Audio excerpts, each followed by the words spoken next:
Hello guys, welcome back to Gyan Varsha. आज हम लोग गेट 2022 के जो क्वेश्चंस हैं वो डिस्कस करेंगे। लास्ट पार्ट में हम लोग कुछ मेमोरी बेस्ड क्वेश्चंस डिस्कस कर चुके हैं। ये मेरी मतलब मेरा प्रेडिक्शन है कि ये आंसर्स होंगे, पर अभी भी ऑफिशियलाइज्ड आंसर की नहीं आई है। तो फर्स्ट क्वेश्चन की तरफ मूव करते हैं। First question is match the stationary phase with its corresponding chromatography technique. तो आपको कॉलम 1 में क्या दिया हुआ है, स्टेशनरी फेज दिए हुए हैं और आपको क्रोमेटोग्राफिक टेक्निक्स के साथ उनका मैच कराना है। तो देखिए, प्रोटीन ए की अगर बात की जाए तो protein A is for ion exchange, not ion exchange, protein A is for affinity chromatography. Then Sephadex होगा साइज एक्सक्लूजन क्रोमेटोग्राफी के लिए। अगर हम बात करें phenyl Sepharose HIC hydrophobic interaction chromatography, and di ethyl amino ethyl cellulose होगा आपका ion exchange chromatography. Correct answer क्या है? Answer B. नेक्स्ट क्वेश्चन की तरफ चलते हैं। Adenine can undergo a spontaneous change to hypoxanthine in a cell leading to a DNA base pair mismatch. The correct combination of enzymes that are involved in repairing this damages. तो हमें क्या बताना है कि कौन कौन से एंजाइम्स हैं जो इस रिपेयरिंग मैकेनिज्म में इन्वॉल्व होंगे। तो इसका करेक्ट आंसर है answer A, nucleus, DNA polymerase, DNA ligase. चलिए नेक्स्ट क्वेश्चन की तरफ मूव करते हैं। Next question is which of the following statement is are correct regarding the lac operon in E coli when grown in the presence of glucose and lactose. तो ये multiple selected question है, इसमें हमारे एक से ज्यादा ऑप्शन करेक्ट हो सकते हैं। तो पहला ऑप्शन है at low glucose level the operon is activated. ये बिल्कुल करेक्ट है। क्यों? क्योंकि अगर ग्लूकोज का लेवल कम होगा तो ओप्रोन क्या होगा, एक्टिवेट होगा ऑब्वियसली। हाई ग्लूकोज लेवल पे ओप्रोन को एक्टिवेट होने की कोई जरूरत नहीं। तो बी ऑप्शन क्या है, wrong. C the lac repressor binds to the operator region in activating the operon. ये ऑप्शन क्या है, बिल्कुल सही है, क्योंकि लैक रिप्रेसर कहाँ करेगा, बाइंड करेगा ऑपरेटर रीजन से, जिससे कि ओप्रोन जो है एक्टिवेट नहीं हो पाएगा। Fourth option is binding of lactose to the lac repressor induces the operon. बिल्कुल सही बात है। लैक्टोज क्या करेगा, लैक रिप्रेसर से जाके बाइंड कर जाएगा, जो कि जिसे हम इंड्यूसर बोलते हैं, एलोलैक्टोज। और ओप्रोन जिसकी वजह से क्या होगा, एक्टिवेट हो जाएगा। क्यों? क्योंकि रिप्रेसर से, जो रिप्रेसर है वो आपके ऑपरेटर रीजन से बाइंड नहीं कर पाएगा, जिसकी वजह से ओप्रोन जो है इंड्यूस हो जाएगा। तो क्या ऑप्शन होंगे, ए, सी एंड डी। बी ऑप्शन क्या है इसमें, रॉन्ग है।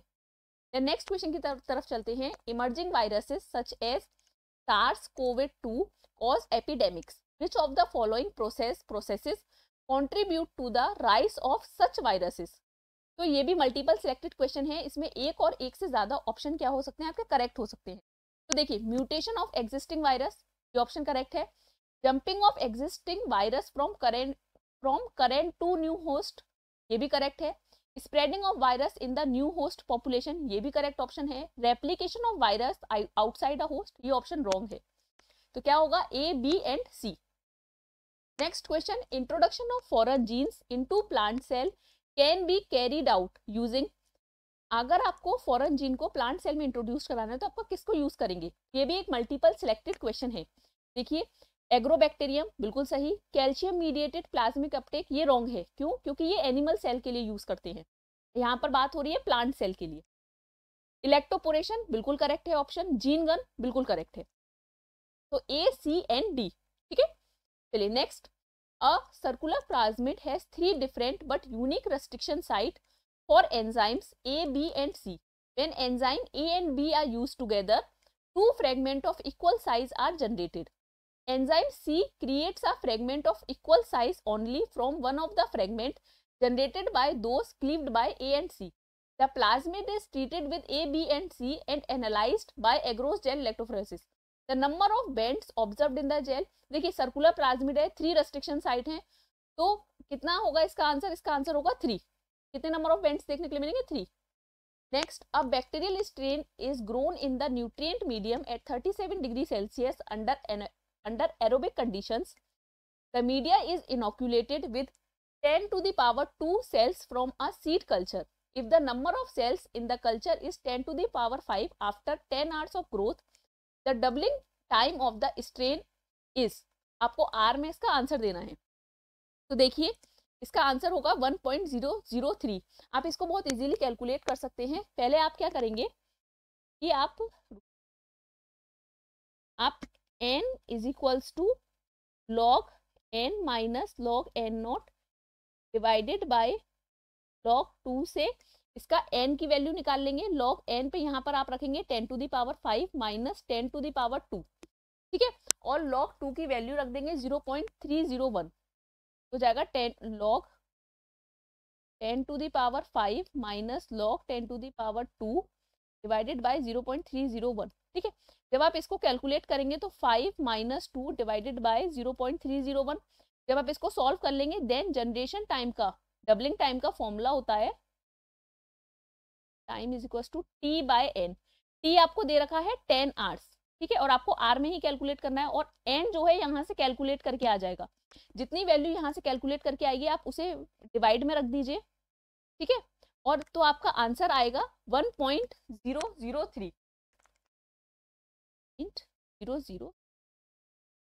चलिए नेक्स्ट क्वेश्चन की तरफ चलते हैं। The degree of reduction of lactic acid is, बहुत इजी क्वेश्चन था, इसका कितना होगा 4। Next, the specific growth rate of a yeast having a doubling time of 0.693 hour rounded off to nearest integer is, per hour में हमें answer निकालना है, तो कितना आएगा इसका 1.443, ठीक है। Next question, which of the following condition will contribute to the stability of a gene pool in a natural population? तो आपको 4 दिए हुए हैं PQRS, आपको इसमें से देख के बताना है। तो देखिए P इज लार्ज पॉपुलेशन, ये बिल्कुल करेक्ट है। P नो नेट म्यूटेशन, ये भी बिल्कुल करेक्ट है। देन नॉन रैंडम मेटिंग, ये ऑप्शन गलत है, रैंडम मेटिंग होता है, ठीक है। नो सिलेक्शन, ये भी क्या है, ऑप्शन करेक्ट है। तो P, Q एंड S, तो करेक्ट आंसर क्या है डी। आई होप गाइस आपको ये वीडियो यूजफुल लगी होगी। अगर आपको ये वीडियो पसंद आई है तो आप इसको लाइक कर सकते हैं, अपने फ्रेंड्स के साथ शेयर कर सकते हैं, और हमारे चैनल को सब्सक्राइब कर सकते हैं। और अगर आपने पार्ट फर्स्ट नहीं देखा है तो मैं उसका लिंक डिस्क्रिप्शन बॉक्स में दे दूंगी, अदरवाइज वीडियो के एंड में दिया हुआ है, आप वहां से देख लीजिए। Thank you.